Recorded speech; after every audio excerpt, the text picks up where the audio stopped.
everyone, Sam from Manfa's Makes. So, do you know what I've discovered? First of all, let me do my hellos. How rude of me. Hello to everyone that has returned once again, and hi to any newbies. You have actually joined me today on a weekend segment that I started a little while ago where I read you chapters of the story The Wizard of Oz. Now, for my returners, I said to you yesterday that we would be starting a new book in the next couple of weeks. Well, guess what? Because the last 3 chapters of this book are quite short, I'm going to read the last 3 chapters today, guys, which means we can start a new story next week. How exciting! So I can finally reveal that after I had shown you the beautiful books that Jennifer over at Froggy Went to Knitting bought me, I asked you to vote whether you wanted Alice in Wonderland or Grimm's Fairy Tales. Now I've tallied up all the votes and the winner is Grimm's Fairy Tales. So next weekend, please do look forward to the first story in Grimm's Fairy Tales. I am super excited, and it's such a beautiful book that I am eager to get my hands on it and read you the stories from within. So, without further ado, shall we finish off The Wizard of Oz? Will Dorothy get home? Will her friends live life very happily in her absence? Shall we find out? I think we should. Thank you for coming along this whole story with me and staying right until the end. I really do appreciate you. So, chapter 22, The Country of the Quadlings. The 4 travellers passed through the rest of the forest in safety, and when they came out from its gloom, saw before them a steep hill covered from top to bottom with great pieces of rock. "That will be a hard climb," said the Scarecrow, "but we must get over the hill nevertheless." So he led the way and the others followed. They had nearly reached the first rock when they heard a rough voice cry out, "Keep back!" "Who are you?" asked the Scarecrow. Then a head showed itself over the rock, and the same voice said, "This hill belongs to us, and we don't allow anyone to cross it." "But we must cross it," said the Scarecrow. "We're going to the country of the Quadlings." "But you shall not," replied the voice, and there stepped from behind the rock the strangest man the travellers had ever seen.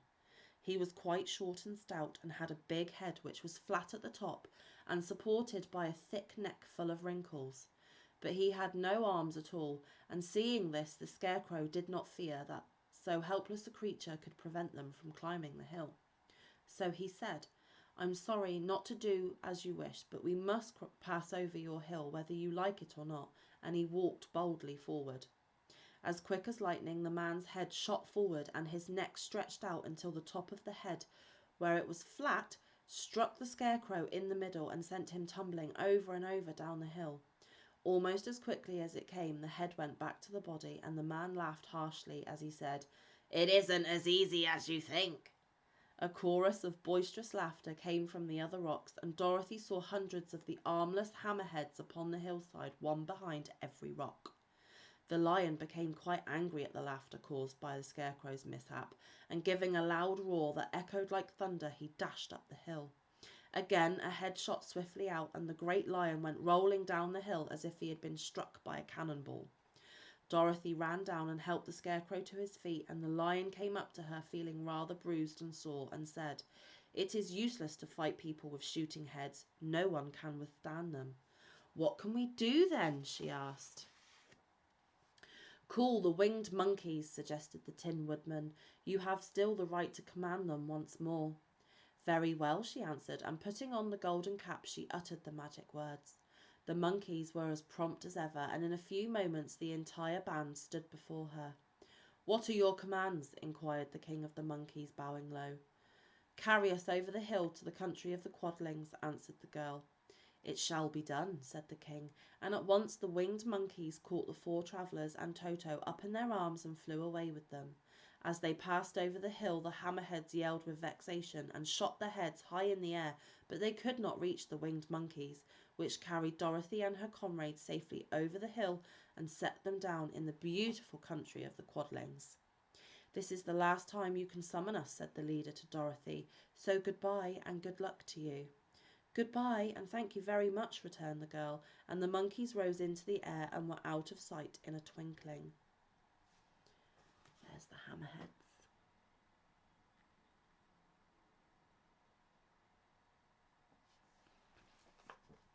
The country of the Quadlings seemed rich and happy. There was field upon field of ripening grain, with well-paved roads running between, and pretty rippling brooks with strong bridges across them. The fences and houses and bridges were all painted bright red, just as they had been painted yellow in the country of the Winkies and blue in the country of the Munchkins.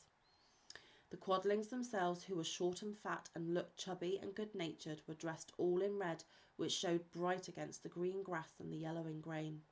The monkeys had set them down near a farmhouse, and the four travellers walked up to it and knocked at the door. It was opened by the farmer's wife, and when Dorothy asked for something to eat, the woman gave them all a good dinner, with 3 kinds of cake and 4 kinds of cookies and a bowl of milk for Toto. "How far is it to the castle of Glinda?" asked the child. "It is not a great way," answered the farmer's wife. "Take the road to the south and you will soon reach it." Thanking the good woman, they started afresh and walked by the fields and across the pretty bridges until they saw before them a very beautiful castle.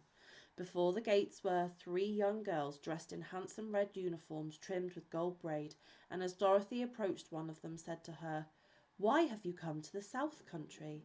"To see the good witch who rules here," she answered. "Will you take me to her?" "Let me have your name, and I will ask Glinda if she will receive you." They told her who they were, and the girl soldier went into the castle.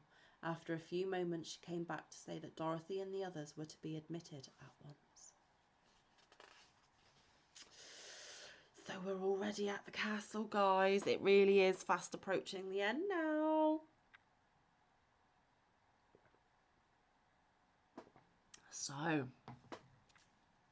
chapter 23, Glinda grants Dorothy's wish. Before they went to see Glinda, however, they were taken to a room of the castle where Dorothy washed her face and combed her hair, and the lion shook the dust out of his mane, and the scarecrow patted himself into his best shape, and the woodman polished his tin and oiled his joints.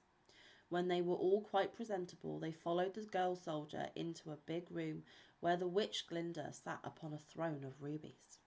She was both beautiful and young to their eyes. Her hair was a rich red in colour and fell in flowing ringlets over her shoulders. Her dress was pure white, but her eyes were blue, and they looked kindly upon the little girl. "What can I do for you, my child?" she asked. Dorothy told the witch all her story, how the cyclone had brought her to the land of Oz, how she had found her companions, and of the wonderful adventures they had met with.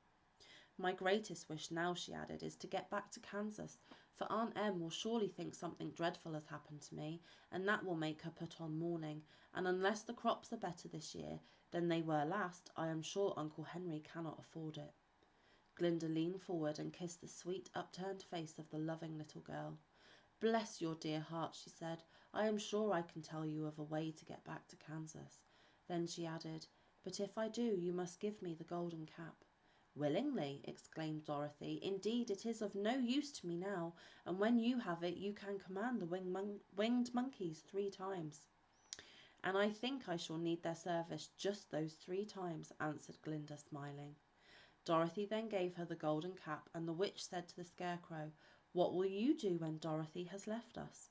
"I will return to the Emerald City," he replied, "for Oz has made me its ruler, and the people like me. The only thing that worries me is how to cross the hill of the Hammerheads. By means of the golden cap, I shall command the winged monkeys, to carry you to the gates of the Emerald City," said Glinda, "for it would be a shame to deprive the people of so wonderful a ruler." "Am I really wonderful?" asked the Scarecrow. "You are unusual," replied Glinda. Turning to the Tin Woodman, she asked, "What will become of you when Dorothy leaves this country?" He leaned on his axe and thought for a moment. Then he said, "The Winkies were very kind to me and wanted me to rule over them after the Wicked Witch died. I am fond of the Winkies, and if I could get back again to the country of the West, I should like nothing better than to rule over them forever." "My second command to the winged monkeys," said Glinda, "will be that they carry you safely to the land of the Winkies. Your brain may not be so large to look at as those of the Scarecrow, but you are really brighter than he is. when you are well polished, and I am sure you will rule the Winkies wisely and well."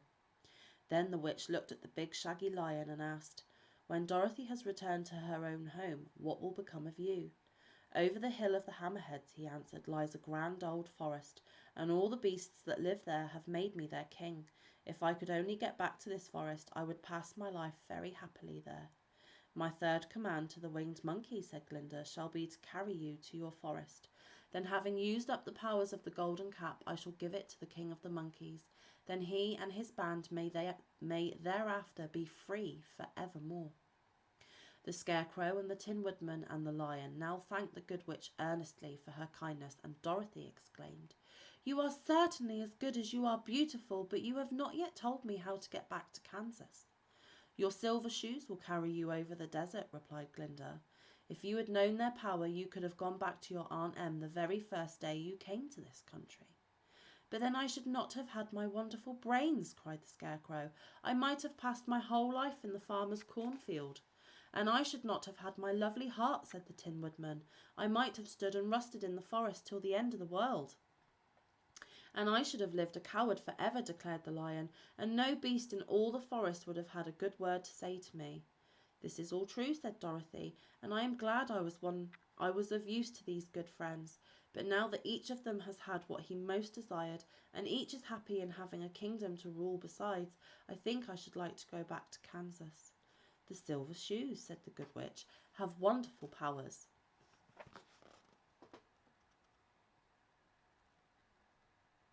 And there they all are.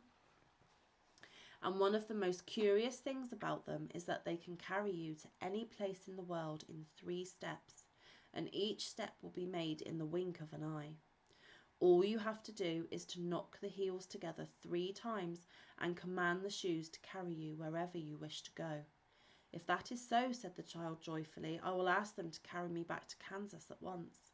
She threw her arms around the lion's neck and kissed him, patting his big head tenderly. Then she kissed the Tin Woodman, who was weeping in a way most dangerous to his joints, but she hugged the soft, stuffed body of the Scarecrow instead of kissing his painted face, and found she was crying herself at this sorrowful parting from her loving comrades. Glinda the Good stepped down from her ruby throne to give the little girl a goodbye kiss, and Dorothy thanked her for all the kindness she had shown to her friends and herself.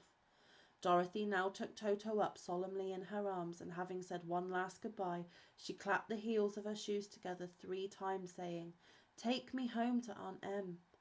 Instantly she was whirling through the air so swiftly that all she could see or feel was the wind whistling past her ears.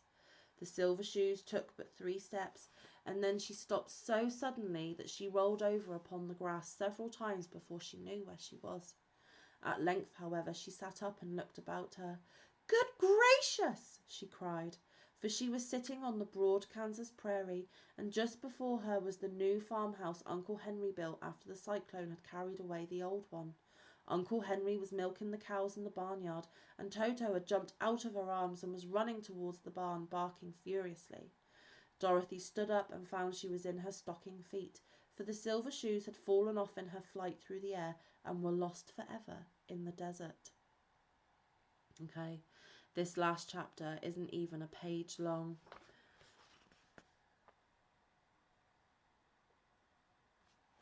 So chapter 24, home again. Aunt Em had just come out of the house to water the cabbages when she looked up and saw Dorothy running towards her. "My darling child," she cried, folding the little girl in her arms and covering her face with kisses. "Where in the world did you come from?" "From the land of Oz," said Dorothy gravely, "and here is Toto too. And oh, Aunt Em, I'm so glad to be at home again." And that's it, guys. I'll show you that last picture one more time.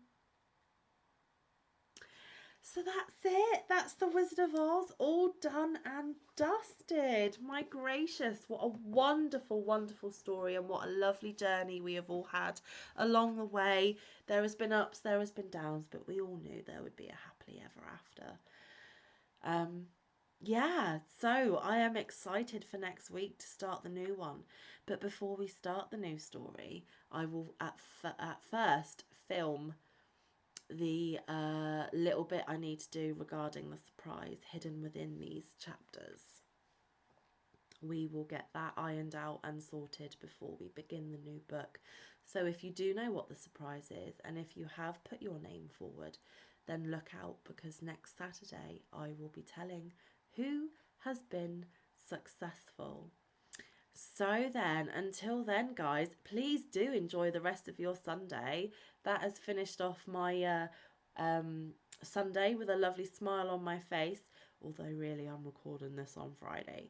I still have the whole weekend to come. But anyway, I am sure Sunday is going to be wonderful. Don't forget, Hobie Bingo tonight. Be in with a chance of winning some gorgeous yarn from Hobie.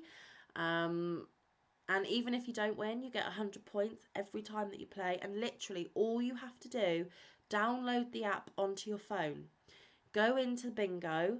Bingo starts at whatever time it is for you. For me, it's 7 o'clock on a Sunday night. I open up the bingo app and then I watch the wonderful hosts do their thing and show all the wonderful yarns that are the prizes. And I literally can just sit back and listen while I'm crocheting away, because you don't have to mark your numbers. You don't have to type bingo. It is all automated. So if you are lucky enough to win, they do it all for you. They know that you've got a bingo. If there's more than one of you, you get put on a spinny wheelie carousel thing. And the carousel puts up on screen who has been successful. Literally, it's on for an hour. It's lots and lots of fun. And like I said, you can just put your phone beside you and carry on working on your project, because it is all automated. It's lots of fun, and like I said, you get 100 points every time you play, which means you can build up your points very, very quickly and very, very nicely to be able to buy stuff in the store without actually having to spend your money. I am currently trying to build my points up to get some lovely things. But anyway, so yes, download the app, get playing Hobie Bingo, guys, because it is worldwide and you could win some of their wonderful, wonderful yarns. By literally just having a Hobie account and having the app on your phone. Simple, easy peasy. Couldn't make it any easier. Anyway, guys, like I said, thank you for staying with me right to the end of The Wizard of Oz. And I hope you do return next Saturday for the start of our next book, which will be Grimm's Fairy Tales. So enjoy the rest of your Sunday. I am sure to see you during the week or in the YouTube streets. I am always floating around. And you can always contact me whenever you wish through email. I really don't mind, and I will get back to you as soon as I can. Thank you for liking, thank you for leaving a comment if you have, and if you are new here, please do hit that subscribe bell if you like what you see. I have a lot of videos on my channel and they are all in their own playlists. So guys, I always take forever to say goodbye, and Mike's always telling me, just say bye. I can't do that though. I think that's rude. So, as I always say, stay safe, be kind, look after one another, get some good quality time in with your friends and family, and get some good quality crafting time in. And I will see you in the next new crafting week that is fast approaching. I love you all loads. Bye.